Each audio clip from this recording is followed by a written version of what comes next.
గురువర్యులు బ్రహ్మర్షి పితామహ పత్రిజీకి ఆత్మ ప్రణామములు, అలాగే స్వర్ణమాల అమ్మకు నమస్కారములు. పూజ్య గురువులు సదానంద స్వామీజీకి ప్రణామాలు, అలాగే పెద్దలు ఇక్కడ విచ్చేసిన వారందరికీ కూడా నమస్సుమాంజలి, విచ్చేసిన భగవత్స్వరూపులందరూ కూడా ధ్యాన సుమాంజలి. ఈరోజు మనం ఇక్కడ కలవటానికి మహావతార్ బాబాజీ ఫౌండేషన్ వారి యొక్క ఆ కార్యక్రమాలు ఇక్కడ 2 days జరుపుకోవడం అనేది ఒక మహద్భాగ్యము. దానికి మానస సరోవరం వేదిక అవ్వటం మరింత భాగ్యము. మనందరికీ ఇంత చక్కగా అవకాశం కల్పించిన రమణయ్య గారి దంపతులకి అలాగే వారికి కూడా ధన్యవాదాలు తెలియజేస్తున్నాం. సో వారు ఎప్పుడో 2 months బ్యాకే ఇలా ఫోన్ చేశారు రావాలని చెప్పి. శివానే మాతో కాంటాక్ట్ అయ్యారు. సరే అని ముళ్ళో ఉన్నాం కాబట్టి సరే అన్నాను.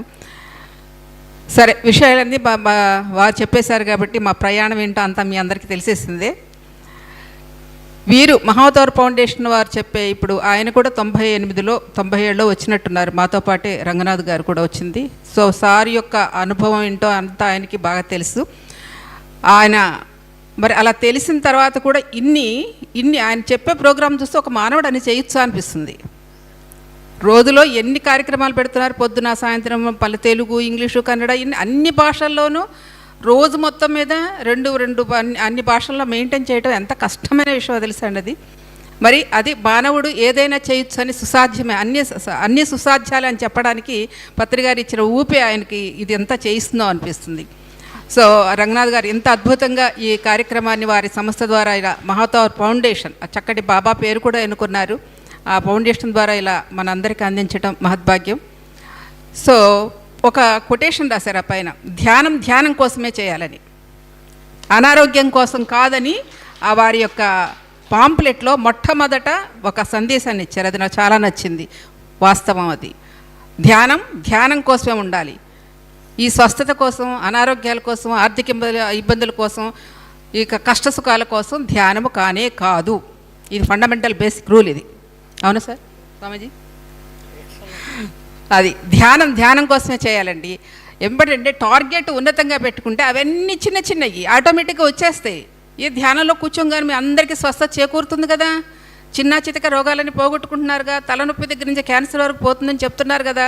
మన టార్గెట్ ఎక్కడ ఉండాలి? ఆ ఉన్నతమైన స్థానంలో ఉండాలి. అంటే నేనెవరు, నా ఆత్మస్వరూపం ఏంటి, నా స్వస్వరూపం ఏంటి తెలుసుకోవడం అనే టార్గెట్లో పెట్టాలి అక్కడ. అప్పుడు పెట్టినప్పుడు ఇవన్నీ ఆటోమేటిక్గా దానిలో ఇన్వాల్వ్ అయిపోతాయి. కానీ మరి అందరం పెట్టగలమా? పెట్టలేం కదా. సో ఆ పెట్టడానికి మనకు అడ్డుపడే ఏదైతే ఉన్నాయో, అనారోగ్య క్రియలు ఏదైతే ఉన్నాయో, సో అనారోగ్యాలకు సంబంధించిన చిన్న చిట్కాల ద్వారా వారు ప్రవేశపెట్టిన అనేక విద్యలు, వీరు చెప్పిన విద్యలన్నీ మన సనాతన ధర్మంలో ఋషులు వారు తెలుసుకుని సాధించి మనకి ఇచ్చిన ఆర్షధర్మం యొక్క ఆ యొక్క శాస్త్రం అంతా కూడాను ఇప్పుడు చెప్పిన ఈ క్రియలన్నీ కూడా మర్మకళ కావచ్చు, స్వరయోగ ఎంత అద్భుతమైనదో వారి దగ్గర నుంచి తెలుసుకోవాలి. ఆల్రెడీ మా అబ్బాయి చేస్తూ ఉంటాడు. మాకు గురువు గారు కూడా చెప్పారు, స్వరయోగ అంటే ఆ స్వరంని ఎలా మనం దాంతో ఎలా కనెక్ట్ అవ్వాలన్నది, ఎలా ఆడించాలి అన్నది, ఎట్లా దాన్ని ఉపయోగించుకోవాలన్నది ఒక అద్భుతమైన శాస్త్రం, స్వరశాస్త్రం. సో వీరు చెప్పిన ఈ శాస్త్రాలన్నీ కూడా మన ఆర్షధర్మంలో ఉన్నవే, మన ఋషి ధర్మం మనకి అందించిన వరప్రసాదం అవన్నీ. సో అలాంటి వాటిని మనకి ధ్యానానికి వెళ్ళడానికి అడ్డుగా ఉన్నాయి కాబట్టి ఆ యొక్క స్వస్థత చేకూర్చే ఆ క్రియల వల్ల మీరు స్వస్థత పొంది ధ్యానానికి మరింతగా ఉన్నతంగా వెళ్ళడానికి చక్కటి అవకాశము ఉపయోగించుకోవచ్చు బ్రహ్మాండంగా. కానీ ఇంతకంటే నా యొక్క పర్సనల్ ఎక్స్పీరియన్స్ ఒకటి చెప్తాను. నేను ధ్యానానికి రాకముందు మామూలు సాధారణ గృహిణి, అవన్నీ ఓకే, అనారోగ్యాలు ఉండే నాకు కూడా. నాకు 82లో యూట్రస్ రిమూవ్ చేశారు, నాకు 24 సంవత్సరాలు అప్పుడు.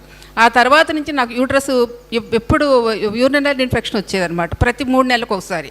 ఎప్పుడు డాక్టర్ దగ్గరికి వెళ్ళటం, మందులు వాడటం జరిగేది.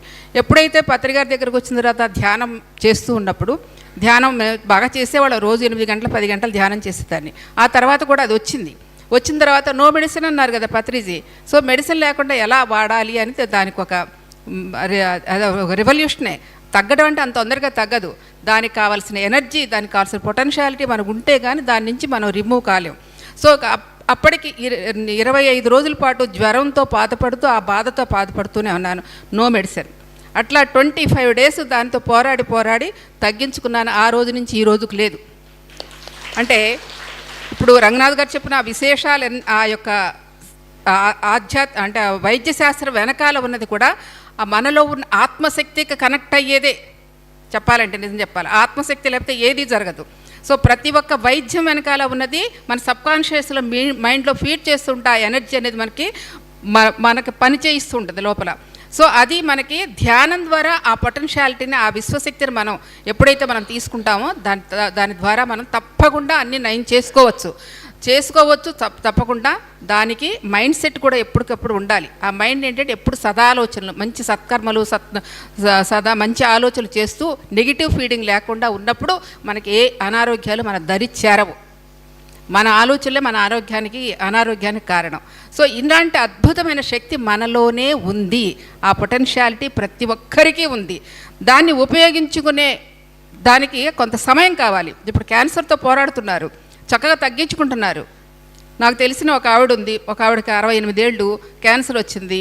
అయితే ట్రీట్మెంట్ తీసుకుంటూ రోజు పొద్దున్నే 3 గంటల నుంచి 6 గంటల వరకు 3 గంటలు మెడిటేషన్ చేసేది. ఆవిడ ఇంటి పని అంతా చేసుకుంటుంది, అన్నీ బాగానే ఉన్నాయి. ఇప్పటికీ 72 ఏళ్ళు హ్యాపీగా పని చేసుకుంటుంది. ఇంట్లో పని మనుషులు ఏముండరు, వాళ్ళకు ఒక పెద్ద తోట, ఎంతో హాయిగా ఆనందంగా చేస్తూ పిరమిడ్ సొసైటీకి ఎంతో సేవ చేస్తున్నారు.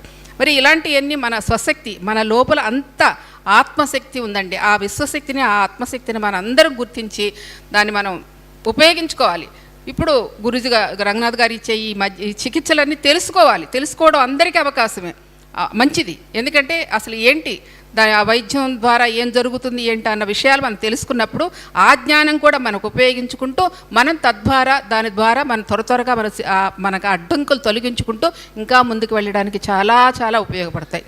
నేను మర్మకళ తెలుసుకున్నాను, అలాగే స్వరశాస్త్రం గురించి నాకు తెలుసు. సో ఇలాగ ఇంకా కొన్ని ఉన్నాయి.